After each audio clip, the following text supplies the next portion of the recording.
Esse é mais um programa Diálogos no Espaço Democrático, a Fundação para Estudos e Formação Política do PSD. Hoje nós vamos tratar do auxílio emergencial e da possibilidade da adoção de uma renda mínima no Brasil. Temas em grande discussão nesse momento no país. E para isso nós temos o prazer de ter a presença e a participação do professor José Márcio Camargo.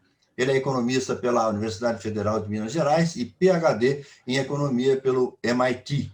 Também é professor titular do Departamento de Economia da PUC, do Rio de Janeiro, e economista-chefe da Genial Investimentos. Professor, obrigado por atender o nosso convite. Seja bem-vindo ao programa. Obrigado pelo convite. É sempre um prazer enorme estar aqui com vocês. Muito obrigado.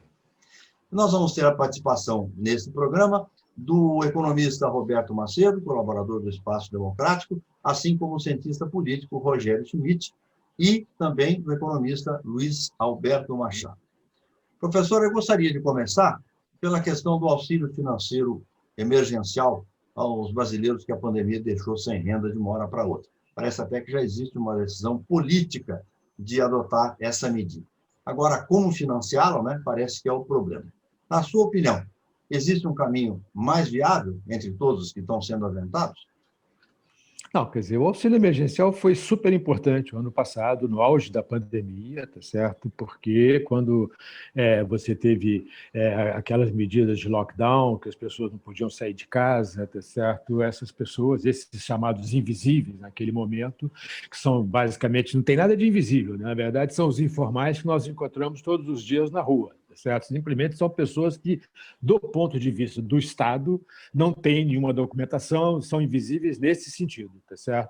Mas, quer dizer, são pessoas que perderam suas ocupações, que eram ocupações informais, vendedores e etc., tá certo? E não tinha nenhuma fonte de renda.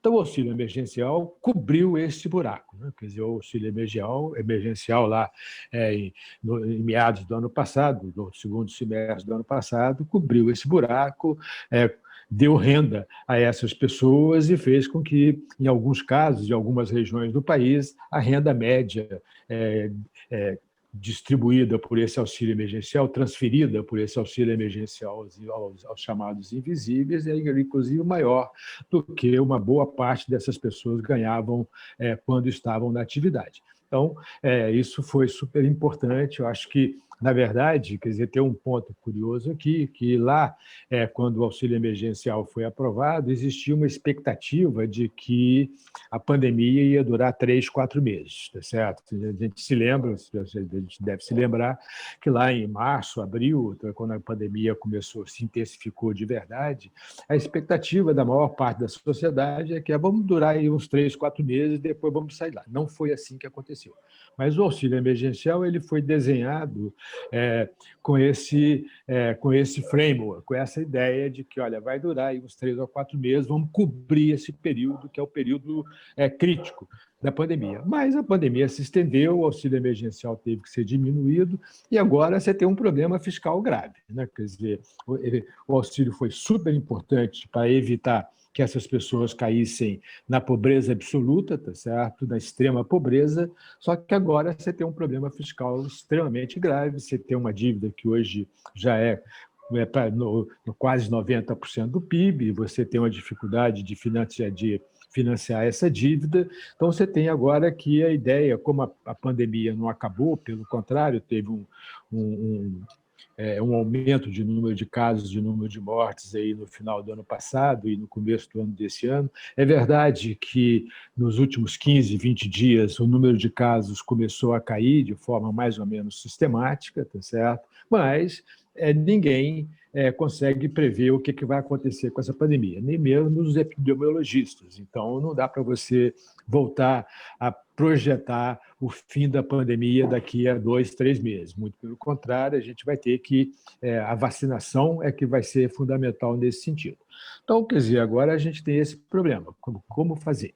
E realmente acontece o seguinte, quer dizer, a dívida é muito alta, você já tem sintomas importantes de que os investidores podem começar a cobrar taxas de juros mais elevadas para financiar essa dívida. Isso seria péssimo, porque com taxas de juros mais elevadas você pode reduzir a expectativa de aceleração de volta da economia, volta da atividade econômica, o que pode gerar desemprego ali na frente, e nesse caso você estaria dando com uma mão e tirando com a outra, né? Quer dizer, porque essas são as pessoas que são mais afetadas pelo aumento do desemprego. Então, é muito importante ter essa questão fiscal em mente, né? Quer dizer, isso significa o seguinte, que você poderia voltar com um programa emergencial que custasse 30, 40 bilhões de reais, mas você teria que tirar esse dinheiro em de outros gastos, tá certo? Existe uma série de gastos que poderiam ser diminuídos. As emendas, num estado de calamidade como esse que a gente está vivendo, não tem nenhuma razão para as emendas parlamentares não serem direcionadas para financiar um programa emergencial. Será que é mais importante você financiar uma ponte na sua comunidade do que financiar um auxílio emergencial deste montante, para evitar que essas pessoas caiam na pobreza? É essa discussão que a gente tem que fazer agora e que está sendo feita, tá certo? Alguma parte em público, provavelmente uma parte privada. Então, eu acho que o auxílio emergencial vai ser super importante.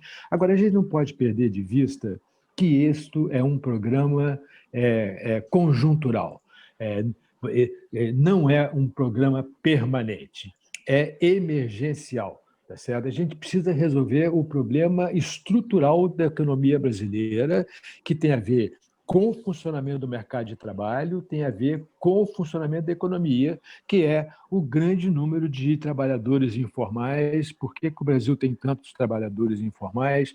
Como resolver esse problema? Esse é um problema estrutural, tá certo? Independentemente de você diminuir a pobreza no curto prazo com transferências de renda conjunturais, tá certo? É muito importante que a gente comece a trabalhar na solução do problema estrutural. Em parte, nós começamos a resolver isso com a reforma trabalhista, mas tem muita coisa ainda para ser feita, tá certo? Perfeito. Professor Roberto Macedo, sua pergunta, por favor. Zé Márcio, voltando aí à questão fiscal, né? O Felipe Salto fala que uma das alternativas, mas agravando a dívida e o déficit primário, seria você fazer aquele crédito extra-orçamentário, não sei bem o nome técnico disso, né? Mas isso aí, você é a favor disso? Não, né? Não, em princípio, não. Quer dizer, na verdade, eu acho que, na minha avaliação, eu acho que é muito importante respeitar o teto do gasto. Essa questão de usar um crédito extraordinário, tá certo? É uma forma de você passar por fora do teto do gasto, tá? Sem dizer que está passando por fora do teto do gasto. O ponto é o seguinte: um crédito extraordinário seria financiar esse programa de auxílio emergencial, aumentando a dívida. O que o teto quer, o objetivo do teto é não aumentar a dívida, é fazer os programas dentro do teto, ou seja, reduzindo outros gastos. Esse é o ponto fundamental, quer dizer, a filosofia do teto, tá certo? Toda vez que você quer introduzir um programa novo, você tem que me dizer de onde você vai tirar o dinheiro, qual outro programa que você vai descontinuar para reduzir gastos de tal forma que crie um espaço para introduzir um programa novo. Isso é o ideal, tá certo? E tem espaço no orçamento desde que o Congresso esteja disposto a, como eu já disse, por exemplo, dedicar todas as emendas constitucionais para financiar esse programa. Não resolve o problema? Não, mas já é uma fonte de recursos importante. Só completando a pergunta, você acha que o Congresso está disposto a fazer esse sacrifício? Roberto, sabe o que eu acho? Quer dizer, eu participei muito da discussão sobre a criação do teto lá em 2016, tá certo? E tem uma coisa que eu acho que é muito importante, quer dizer, o Brasil tem uma tradição fiscal, tá certo? Que é uma tradição desde 85, pelo menos, mas vinha desde antes, tá certo? O governo mandava o orçamento para o Congresso, tá certo? Os deputados incorporavam os seus projetos com aumento de gastos, tá certo? E não diziam de onde é que vinha a fonte de recursos. E entre 85 e 94, a fonte de recursos para financiar os projetos, financiar o déficit público, foi a aceleração inflacionária. De 94 até 99, tá certo? A fonte de recursos foi o aumento da carga tributária. E de 99 até 2016, a fonte de recursos foi aumento do endividamento. Acontece que a sociedade não aceita mais inflação, a sociedade não aceita mais aumento da carga tributária e os investidores não aceitam mais aumento do endividamento. Agora, quer dizer, quando você... Dado esse contexto, a ideia é você fazer o equilíbrio fiscal via redução dos gastos e não mais aumentando o gasto e tentando arranjar outra fonte de financiamento. Agora, isso é uma mudança extraordinária na lógica orçamentária, na cultura orçamentária do país. Então, hoje, eu me lembro quando a gente estava discutindo o teto do gasto, lá um deputado lá de um partido de esquerda virou para mim e falou: mas, ô, professor, desse jeito você vai estar criando uma brutal... com um brutal conflito distributivo pelos gastos do Estado. Eu falei, esse é o objetivo. Porque exatamente desta forma que vai ficar claro quem está de um lado e quem está de outro. Tá certo? Hoje, você acaba impondo o custo para os mais pobres, porque é quem sofre com inflação, quem sofre com desemprego e etc. E todo mundo se diz que é contra, a favor de mais igualdade, etc. Mas, na verdade, na hora que você faz isso, na hora que você aumenta a inflação, na hora que você aumenta a carga tributária e na hora que você aumenta a dívida, no final das contas, você está penalizando os mais pobres. Bom, ele na discussão ele ficou quieto, tá certo? Mas esse é o ponto, Roberto. O meu ponto é o seguinte: era esperado que, quando você chegasse no teto, essa luta por recursos fosse acontecer, tá certo? Isso não é uma surpresa para mim, tá certo? Acontece que o problema é que isso está acontecendo num contexto muito complicado, que é no contexto da pandemia, que você, além do problema da discussão da mudança da cultura orçamentária, tá certo, que está acontecendo, você vê o seguinte: não era normal no Brasil a discussão do orçamento. A discussão do orçamento sempre foi considerada uma questão técnica.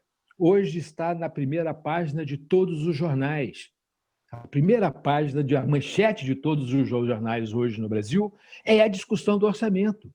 Isso é uma mudança espetacular. Se a gente conseguir passar por esse caminho, a gente vai chegar lá na frente com outra cultura orçamentária. Seria um ganho monumental do ponto de vista da democracia, porque o orçamento é a peça mais importante de uma democracia.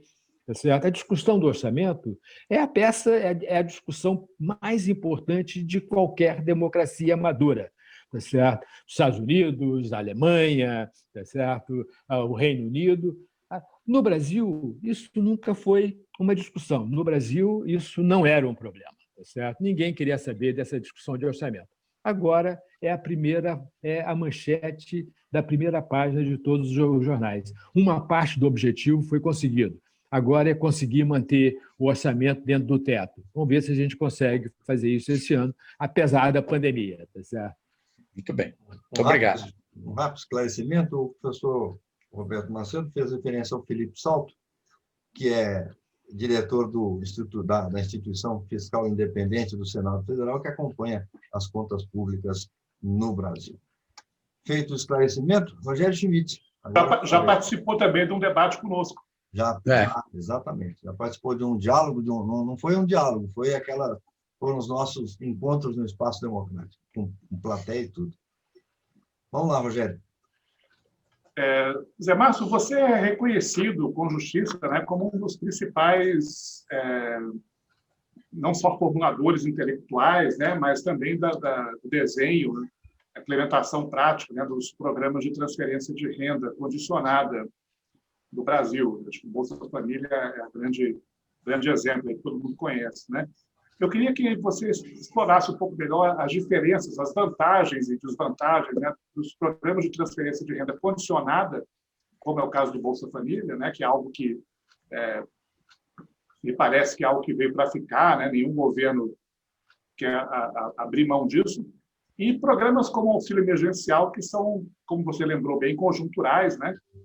Por que eles não são sustentáveis no longo prazo? Você acha que é possível haver aí uma unificação das duas coisas, como o próprio ministro Paulo Guedes chegou a cogitar no meio do ano passado? Qual que é a tua opinião sobre isso?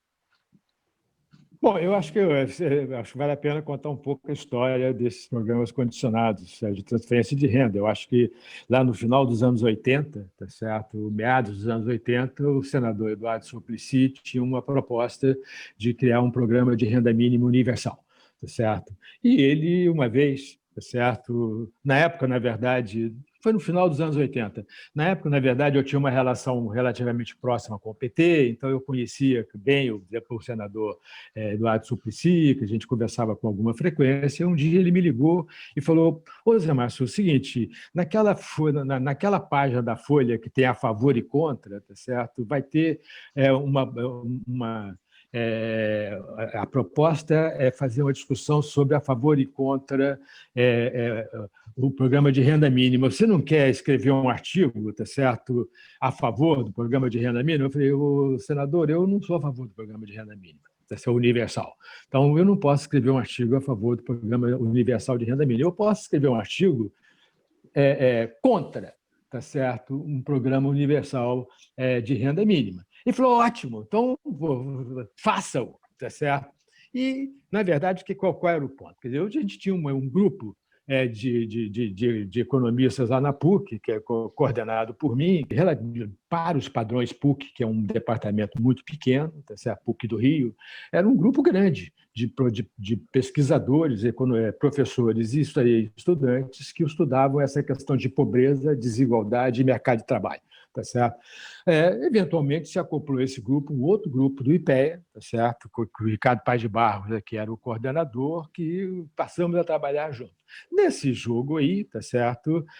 Uma vez, eu olhando os dados da PNAD, tá certo? Eu percebi que crianças de 10, 12 anos, tá certo? De famílias extremamente pobres poderiam contribuir com até 25% da renda per capita familiar em regiões pobres. Aí eu pensei e falei: escuta, se meu filho puder contribuir com 25% da minha renda per capita familiar, será que eu colocaria meu filho na escola? Tá certo? Em vez de colocá-lo no mercado de trabalho? Diante desta pergunta, diante de ter feito esta pergunta para mim mesmo, eu que valorizo muito a educação, tá certo? Cheguei à conclusão que ter feito a pergunta me dizia que provavelmente eu não colocaria, tá certo? Eu não precisei nem me responder, tá certo? Simplesmente eu falei: mas como eu faço uma pergunta desse tipo? Claro que eu colocaria meu filho na escola, mas eu ter feito essa pergunta me despertou para o fato de que, olha aqui, uma criança que consegue contribuir com 25% da renda per capita familiar, provavelmente o pai vai ter um enorme incentivo para colocá-lo no mercado de trabalho, em vez de colocá-lo na escola. Tá certo? Bom, a partir daí, quer dizer, a ideia do programa condicionado de renda, de transferência de renda, veio dessa observação de mim mesmo, tá certo? Aí eu falei: bom, então a única forma de você criar um incentivo para que os pais coloquem seus filhos, das famílias pobres coloquem seus filhos nas escolas, seja pagando para as crianças irem para a escola, tá certo? Competindo com o mercado de trabalho. Tá? Essa foi a origem, tá certo, dos programas condicionados de transferência de renda. Então é o seguinte, quer dizer, o que é um programa condicionado de transferência de renda? Programa condicionado. E por que é importante? Por uma razão simples, porque acumular capital humano é a forma mais importante de aumentar a renda, diminuir a desigualdade e a pobreza. Tá certo? Não existe outra forma de você conseguir diminuir pobreza e diminuir desigualdade sem conseguir fazer com que as famílias mais pobres, que os filhos das famílias mais pobres consigam acumular capital humano tanto quanto ou mais do que os filhos das famílias mais ricas. Tá certo? Se você não consegue fazer isso, você não vai conseguir reduzir a desigualdade e a pobreza no longo prazo. Você pode conseguir diminuir a pobreza no curto prazo, transferindo renda diretamente do Estado para os pobres. Mas isso não é sustentável, tá certo? No longo prazo, porque, eventualmente, a gente cai exatamente nesse problema que a gente está com a questão fiscal do auxílio emergencial. Eventualmente, tá certo? As famílias, quer dizer, a quantidade de dinheiro que você tem que transferir é tão grande que você não consegue continuar com o programa. Então, para que você tenha um processo estrutural de redução de desigualdade e pobreza, é fundamental que as famílias investam em capital humano dos seus filhos. E isso, a ideia dos programas condicionais de transferência de renda é exatamente essa, é condicionar a transferência à manutenção das crianças na escola. Bom, então, publiquei vários artigos no Estadão, fiz esse contraponto aí com o senador Suplicy. Até hoje eu gosto muito do senador Suplicy, até hoje de vez em quando ele me liga para conversar e tal, e publiquei um artigo na Folha de São Paulo em que eu descrevia a lógica do programa condicionado de transferência de renda. Não me lembro exatamente da data, mas, se eu não me engano, foi no dia 23 de março de 1993. O ministro, então, naquele momento não era ministro, mas logo depois se tornou ministro da Educação, o Paulo Renato, tá certo? Logo depois que ele virou ministro da Educação, ele me ligou um dia e falou: pô, Zé, e eu escrevi um outro artigo depois desse, eu escrevi um outro artigo mostrando que a porcentagem de quanto, porque e aí não sei se vocês se lembram, o Lula fez uma declaração dizendo que era um programa, que esse programa era um programa Bolsa Esmola, tá certo? Aí eu escrevi um artigo mostrando que, olha aqui, a porcentagem, a transferência de renda, tá certo, nesse programa Bolsa Escola, que foi introduzido em Brasília e em Campinas, tá certo, era substancial, né, dado a renda per capita familiar das famílias pobres.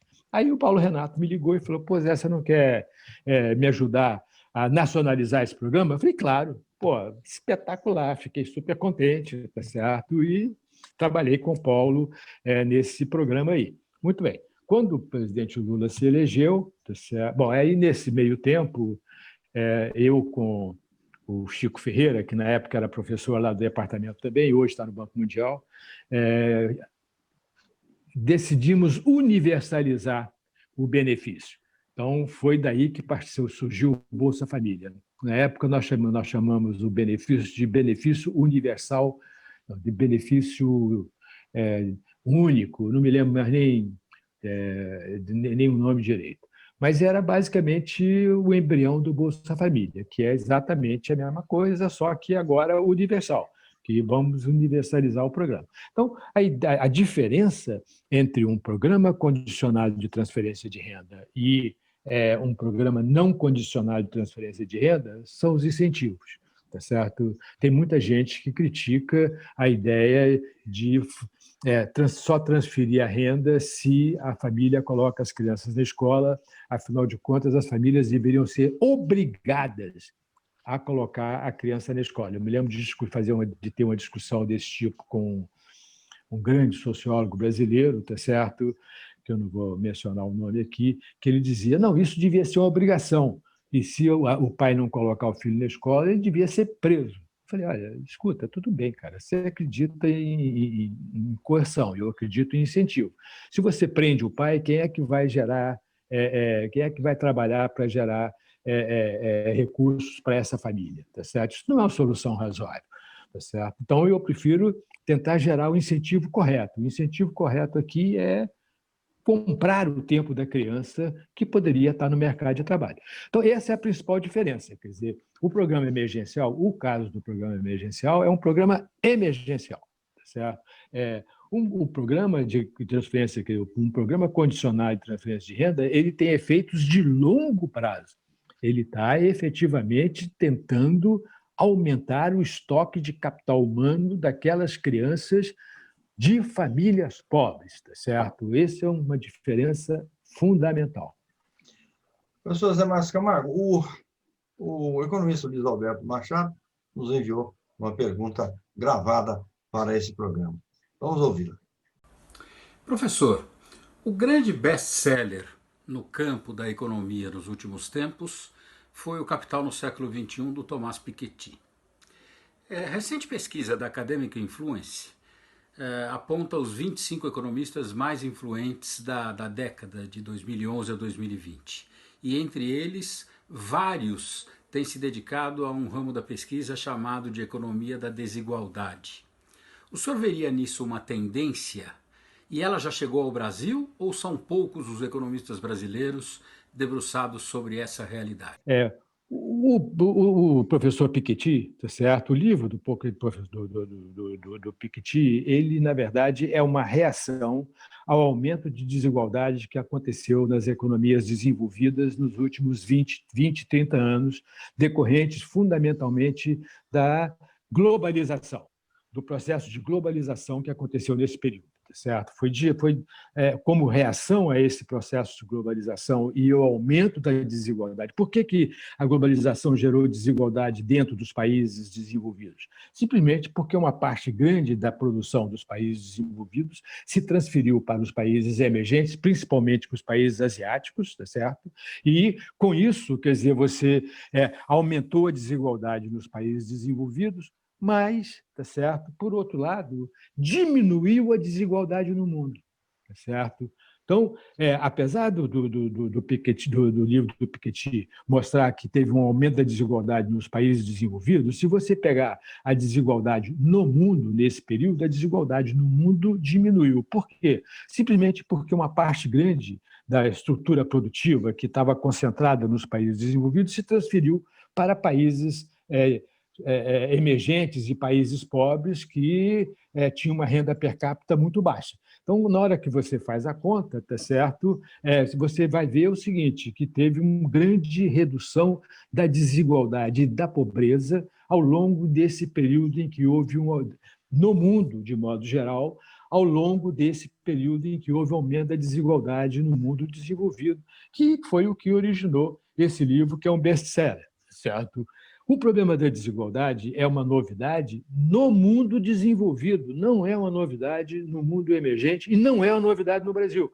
Quer dizer, como eu já acabei de falar aqui, tá certo? A gente está discutindo essa questão de desigualdade desde a década de 80. Na verdade, a questão da desigualdade no Brasil, essa discussão, ela data da década de 70, do final dos anos 60, onde teve um grande aumento de desigualdade na economia brasileira e teve uma grande discussão se esse aumento de desigualdade se devia a uma política salarial, a uma política de salário mínimo muito regressiva da parte dos governos militares, combinado com repressão dos sindicatos que não permitiam que os trabalhadores conseguissem grandes aumentos de salário, ou se devia ao fato de que você teve um período de rápido crescimento econômico na economia brasileira entre 1967 e o final dos anos 80, 1967 e o final dos anos 70, tá certo? E esse rápido crescimento significou um grande aumento da demanda por mão de obra qualificada que não foi acompanhado por um aumento da oferta de mão de obra qualificada e, consequentemente, os salários da mão de obra qualificada aumentaram muito mais do que da mão de obra não qualificada, aumentando a desigualdade. Tá certo? Então, você tem duas explicações, eu não vou entrar na discussão de qual a explicação está correta, qual que eu gosto mais, empiricamente, etc., mas isso foi uma discussão na década de 70, na década de 60. Tá certo? Essa questão da desigualdade no Brasil, ao contrário, quer dizer, é uma questão que está aí sempre. A gente discutiu muito essa questão da desigualdade na década de 80, na década de 90, nos anos 2000, tá certo? E hoje é muito claro, quer dizer, que a questão, para mim, pelo menos, quer dizer, a questão da desigualdade está diretamente relacionado à desigualdade na acumulação de capital humano das pessoas.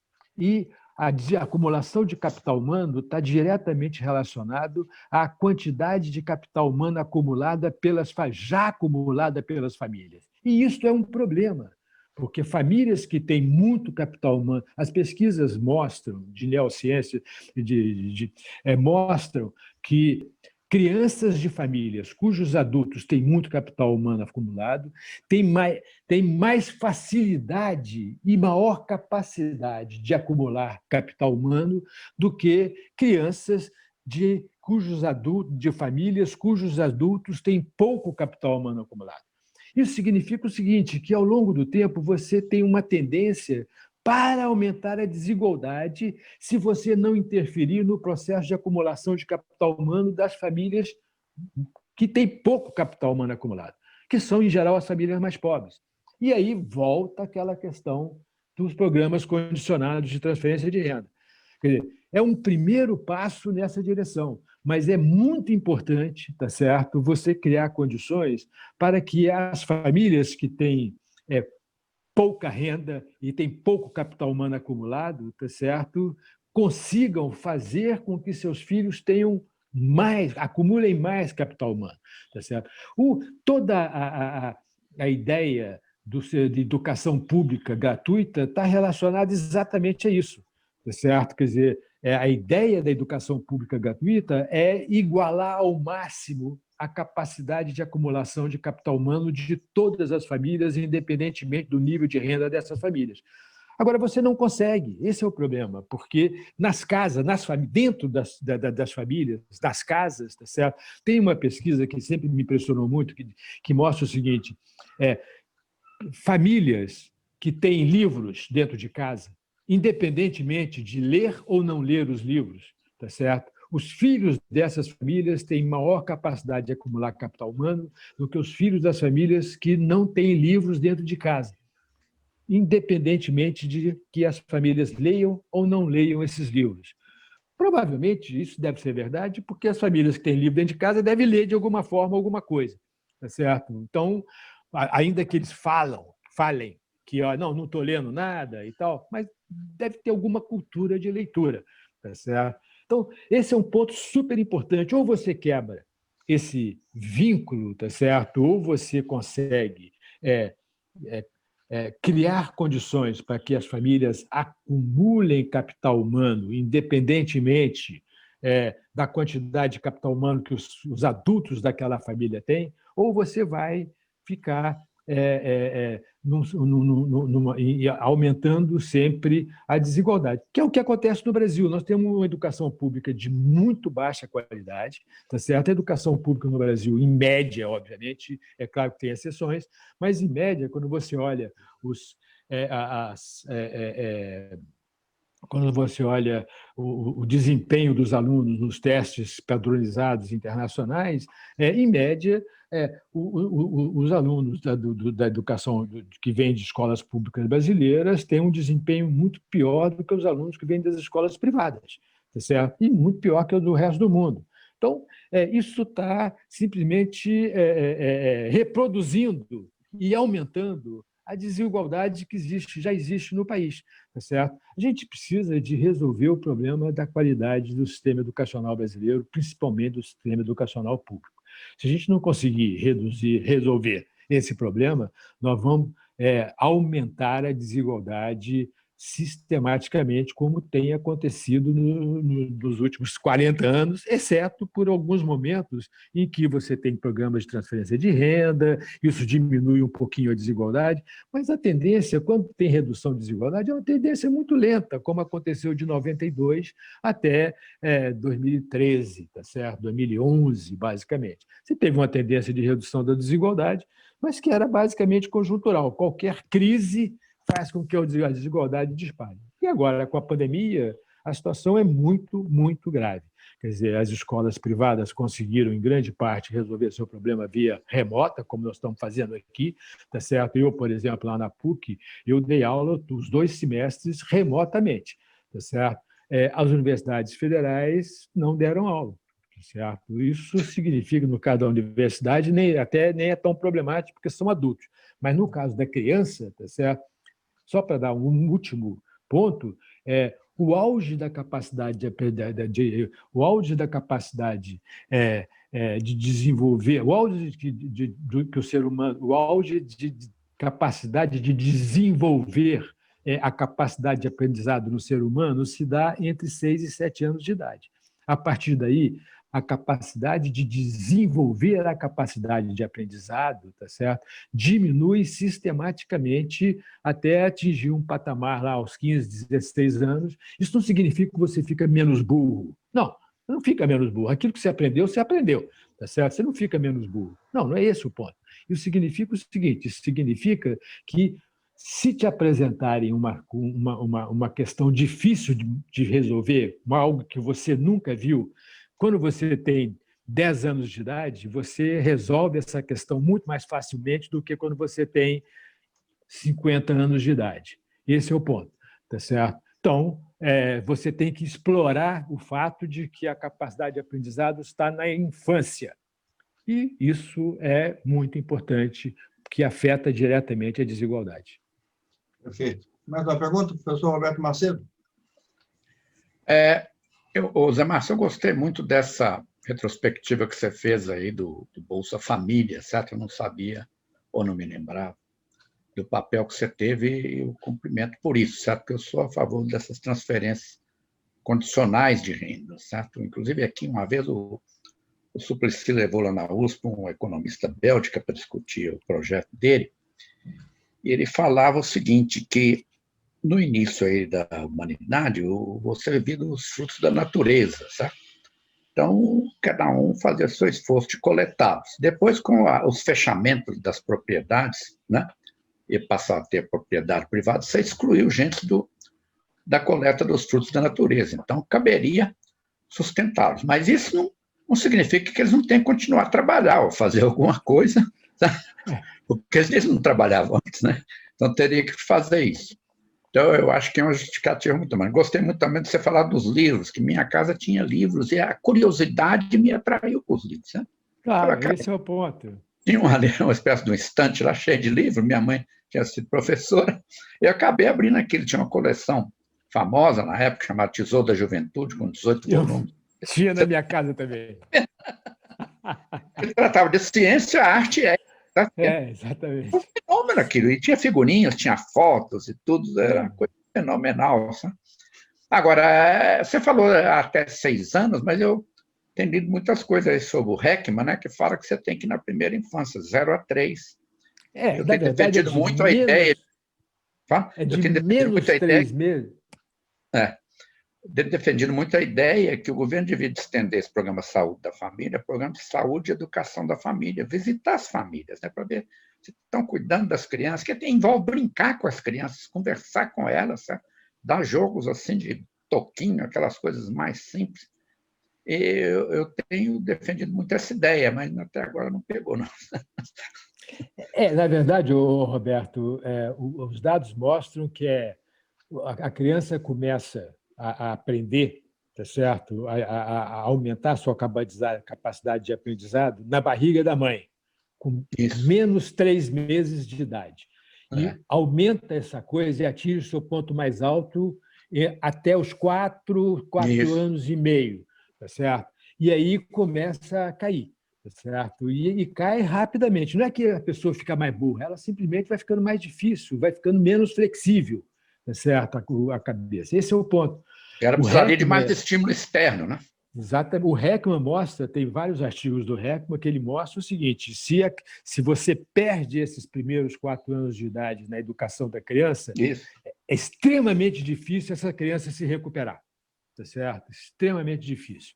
Então, esse é o ponto importante, é isso que a gente tem que investir, senhor Roberto. Eu estou cada vez mais convencido disso, é isso que a gente tem que investir. A gente fica falando, quer dizer, o Brasil é muito maluco, né? Quer dizer, você tem universidade de graça e não consegue dinheiro para financiar uma escola de qualidade na primeira infância, tá certo? As crianças não têm acesso à creche pública, tá certo? Só 30% das crianças brasileiras têm acesso à creche, tá certo?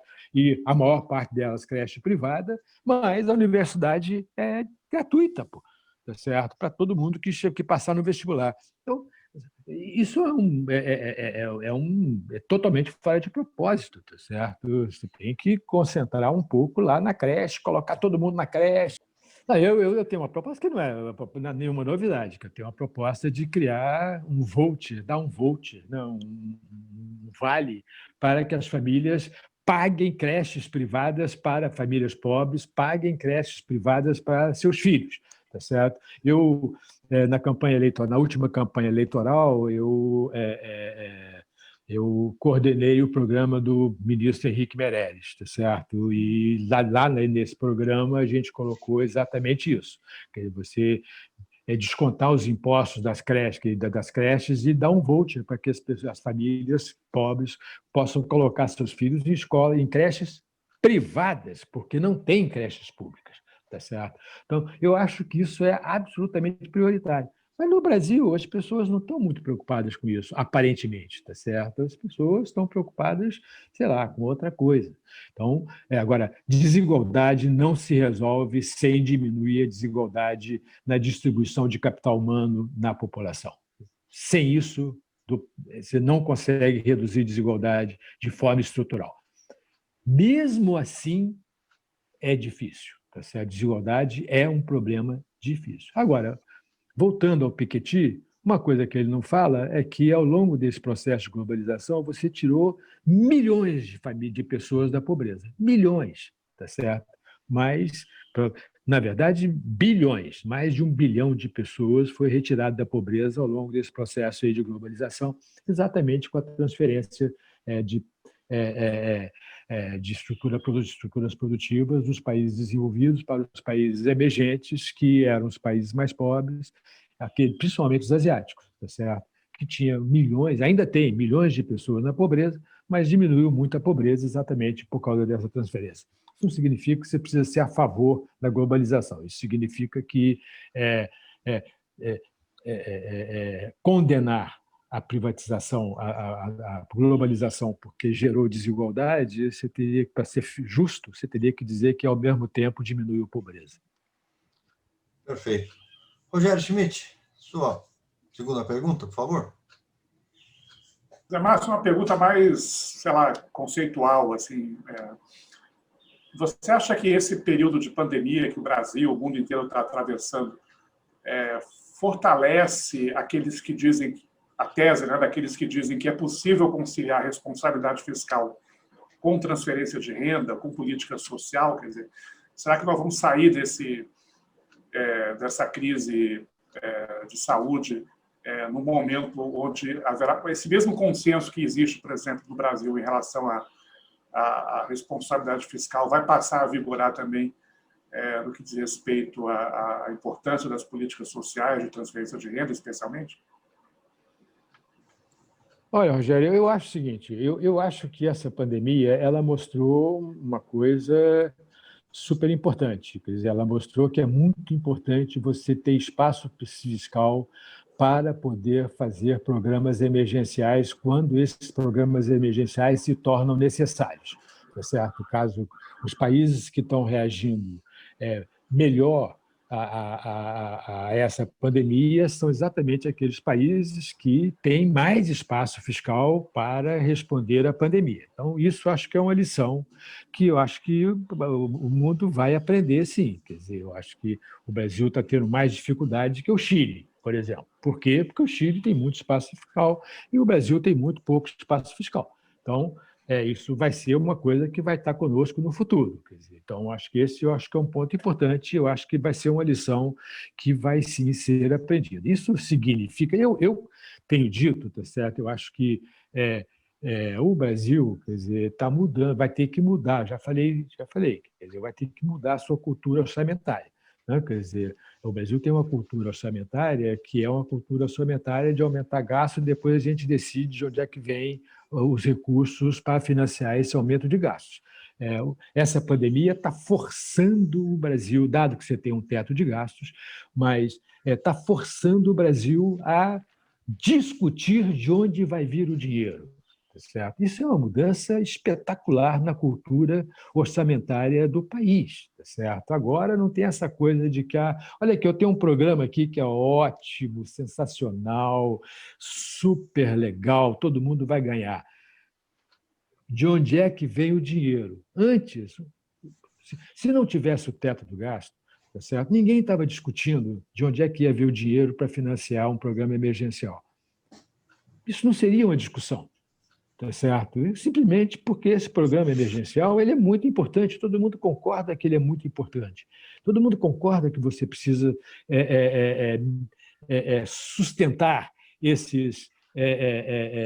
essas pessoas que não têm ocupação, que todo mundo concorda. Não existe, esta não é a discussão. A discussão é a seguinte: de onde vamos tirar o dinheiro, tá certo? E é óbvio que o governo gasta com um monte de coisa que não é tão prioritário quanto o programa emergencial. Por exemplo, os super salários dos funcionários públicos. Eu citei aqui as emendas parlamentares, tá certo? As promoções e etc. dos funcionários públicos, tá certo? Você tem lá, como disse o Felipe Salto na nossa conversa lá na Genial, que você tem lá 50 mil pessoas que vão se aposentar esse ano no serviço público. Você precisa de contratar esse mesmo número de pessoas? Ou será que você não pode contratar 10 mil pessoas e deixar os 40 mil para o ano que vem? Em suma, existem lugares onde você pode tirar esse dinheiro. Agora, alguém perde. E esse é o problema.